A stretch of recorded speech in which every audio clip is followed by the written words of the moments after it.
Hello everyone, good afternoon, नमस्कार। मैं रवि गुप्ता आप सभी का स्वागत करता हूं आज के फेसबुक लाइव सेशन में। आज हम बात करने वाले हैं जीरियाट्रिक हेल्थ एंड इम्यूनाइजेशन के बारे में। इस पर चर्चा करने के लिए आज हमारे साथ हैं वरिष्ठ फिजिशियन डॉक्टर पूजा गर्ग, मेट्रो हॉस्पिटल प्रीत विहार से। Hello ma'am. Hi, good afternoon, everyone.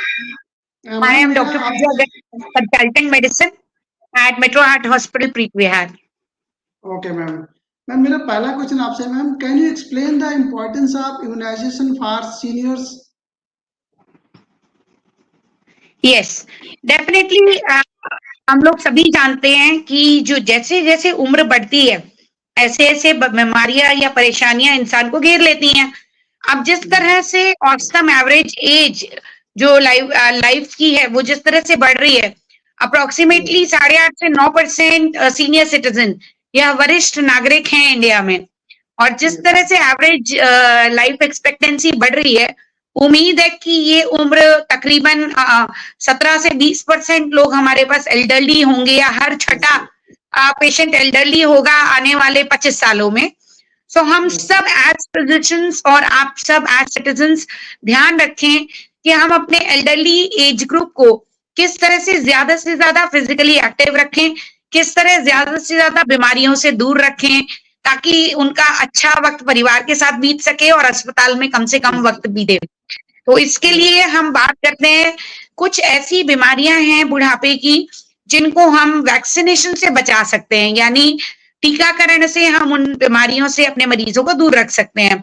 सो अब हम टीकाकरण की बात करें तो कुछ बीमारियां जैसे कि इन्फ्लुएंजा, जैसे कि निमोनिया, जैसे कि हर्पीज ज़ोस्टर यानी शिंगल्स, ये कुछ बीमारियां हैं, कोविड-19, ये सब बीमारियां हैं जिनके टीके आज की डेट में मार्केट में अवेलेबल हैं और हम अपने वरिष्ठ नागरिकों को ये टीकाकरण करके उनको एक अच्छा बीमारियों से दूर रहने का वरदान दे सकते हैं एक तरीके से। सो हम सबको ध्यान रखना है कि हम अपने वरिष्ठ नागरिकों को अगर हम अफोर्ड कर सकते हैं तो वैक्सीनेशन की प्रोविजन जरूर दें, मतलब वैक्सीनेशन का फायदा जरूर दें। यस मैम, मेरा सेकंड क्वेश्चन है कि can you explain the importance of immunisation for seniors? जैसा मैंने अभी बताया, बुढ़ापे में कुछ बीमारियां हैं जो कि वैक्सीनेशन से बचाई जा सकती हैं। जैसे मैंने कहा कि फ्लू, स्वाइन फ्लू, कोविड-19, नॉर्मल सीजनल फ्लूज और निमोनिया, हर्पीज ज़ोस्टर, ये सब बच सकते हैं। देखिए, कुछ बीमारियां हैं बुढ़ापे की जैसे कि कैटरैक्ट यानी मोतियाबिंद, जैसे कि कम सुनाई देना, जैसे कि कम दिखाई देना, जैसे कि जोड़ों का ग्रीस घिसना, जैसे कि फेफड़े की बीमारियां, शुगर, बीपी और बैलेंस प्रॉब्लम्स, याददाश्त का प्रॉब्लम, ये सब बुढ़ापे की कॉमन प्रॉब्लम्स हैं, इंक्लूडिंग इन्फेक्शंस। सो वैक्सीनेशन से एक तरह की इन्फेक्शन से कम हम अपने बुजुर्ग मरीजों को बचा सकते हैं। जैसे मैंने अभी कहा कि कम से कम अस्पताल का स्टे हम कम कर सकते हैं, रिस्क ऑफ वेंटिलेटर सपोर्ट कम कर सकते हैं, क्योंकि न्यूमोकोकल निमोनिया बहुत कॉमन कारण बनता है बुढ़ापे में भर्ती होने का, जिसकी वजह से सांस की परेशानियां मरीज को हो जाती हैं।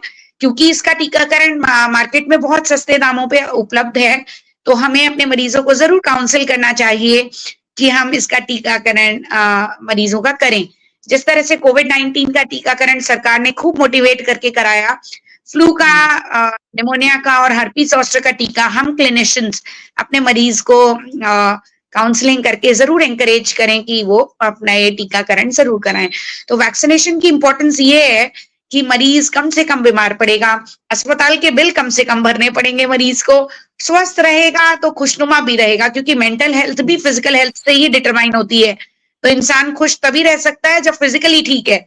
तो ओल्ड एज में हम जितना अपने मरीजों की प्रॉब्लम्स को एक एक करके सॉर्ट आउट कर सके उतना अच्छा है। तो कम से कम वैक्सीनेशन तो हम टाइमली करें ताकि इन्फेक्शन से मरीज बच सके। Okay ma'am. मैम कितनी बार टीकाकरण कराना चाहिए हमारे वरिष्ठ नागरिकों को? सॉरी, आपने क्या पूछा? सॉरी, मैं कह रहा था कि कितनी बार टीकाकरण करानी चाहिए? हाँ जी, जैसे अब हम फ्लू की बात करें, जैसे फ्लू का जो वैक्सीन है जो इंडिया में अवेलेबल है, इवन विदेशों में भी अवेलेबल है, ये साल में एक बार लगाया जाता है। फ्लू वैक्सीन के नाम से आता है, क्वाड्री फ्लू, इन्फ्लूवैक टेट्रा, इन सभी नामों से, फ्लूवेरिक्स, टेट्रा, इन नामों से ये उपलब्ध है मार्केट में। इसको प्रत्येक साल हर 60 साल से ऊपर उम्र के इंसान को लगाना चाहिए। इससे स्वाइन फ्लू या नॉर्मल फ्लू जैसी प्रॉब्लम्स से बचा जा सकता है। अब हम निमोनिया के टीके की बात करें तो निमोनिया के 2 टीके आते हैं, न्यूमोवैक्स 23 और प्रेवेनार 13। ये दोनों टीके मरीज को 2 महीने के अंतराल पे हम लगाते हैं। पहले प्रेवेनार 13 लगाया जाता है, 60 साल से ऊपर की उम्र में इसका एक ही टीका लगाया जाता है, प्रेवेनार 13, और फिर 2 महीने के बाद न्यूमोवैक्स 23। अगर मरीज 60 साल से कम का है तो हर 5 साल में प्रेवेनार 13 लगाया जाता है, जबकि न्यूमोवैक्स 23 की एक ही डोज लगाई जाती है जिंदगी में। अब हम हर्पीज जोस्टर के टीके की बात करें, जिसको शिंग्रिक्स कहा जाता है, तो इसकी जिंदगी में 50 साल से ऊपर से उम्र के इंसान के लिए जिंदगी में दो टीके लगाए जाते हैं 2 महीने के अंतराल पर, एक Shingrix first dose and Shingrix second dose.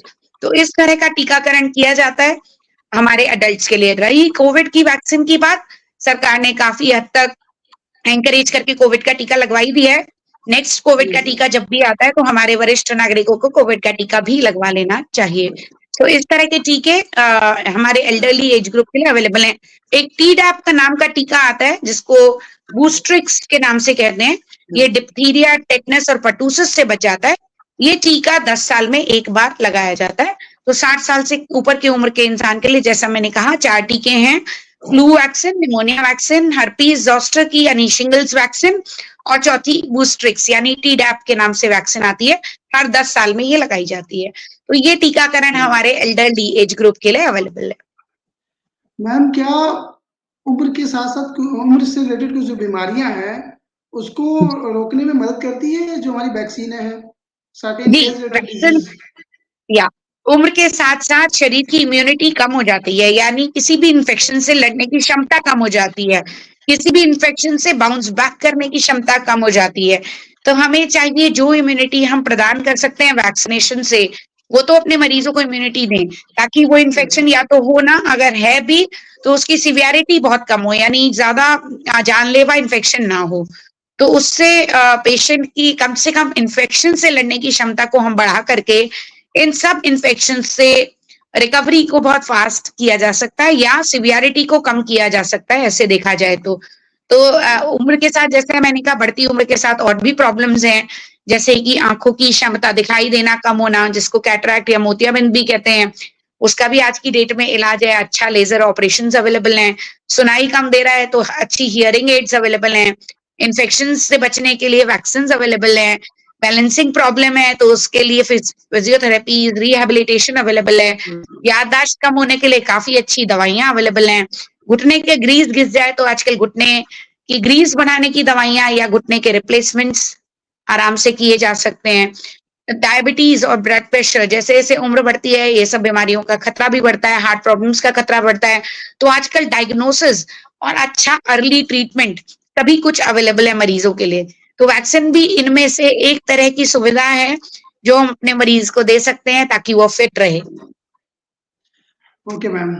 Ma'am, क्या वृद्ध वयस्कों में टीके के बारे में कोई गलत धारणाएं या मिथक जो भी ज्यादा चल रहे हैं कि हम टीका लगवा लेंगे तो हमें प्रॉब्लम हो जाएगी?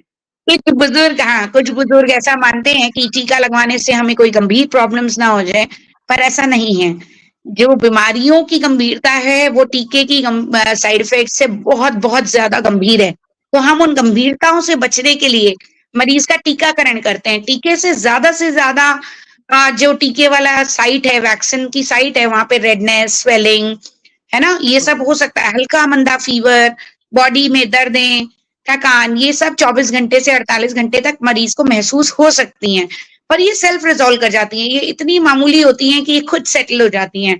तो इसमें चिंता का कोई विषय नहीं होता।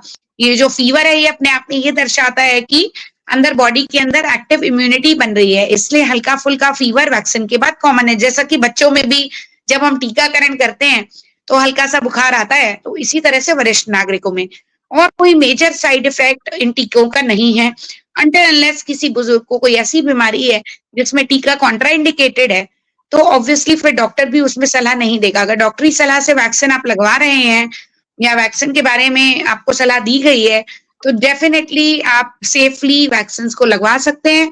हल्के फुल्के रेडनेस, रैश, साइड पे स्वेलिंग, ये सब कॉमन है और इनको लेके डरने की कोई भी बात नहीं होती है। थोड़ा बहुत रेस्ट करने से, पैरासिटामोल का सपोर्ट लेने से बिल्कुल ठीक हो जाता है और सेल्फ रिजॉल्व भी कर जाता है 24 घंटे में। मैम हमारे सीनियर सिटीजन्स को कोई टिप्स देना चाहेंगे जिससे कि अपना ओवरऑल हेल्थ मेंटेन कर सके, करते रहे?